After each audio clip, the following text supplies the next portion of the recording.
हमारे देश में डॉक्टर और इंजीनियर को छोड़ के और कोई करियर एग्जिस्ट करता है, शायद लोगों को नहीं पता हो।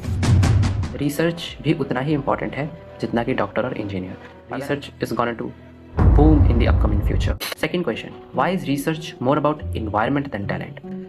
The simple answer is कि हम जिस इंस्टीट्यूट में पढ़ रहे हैं वहाँ का इन्वायरमेंट कैसा है, वहाँ की फैकल्टी सपोर्टिव है, वहाँ के इंटरेक्शंस हो रहे हैं, क्या स्टूडेंट कम्युनिटी वहाँ पे सपोर्ट कर रही है, क्या आप अपने प्रोफेसर्स के साथ अपनी रिसर्च को लेकर, अपने कॉन्टेक्स्ट को लेकर, अपने किसी भी स्केल को लेकर क्या आप उनसे बात कर पा रहे हैं, आपको अपॉर्चुनिटी दे पा रहे हैं।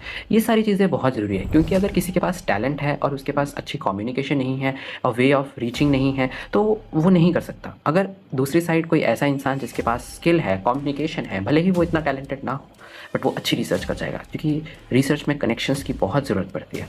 और अगर मैं रिसर्च की रियलिटी के बारे में बात करूँ कि research based learning is different from regular college, ये है क्योंकि जो रिसर्च बेस्ड लर्निंग है वो बेसिकली एक्सपेरिमेंटल है।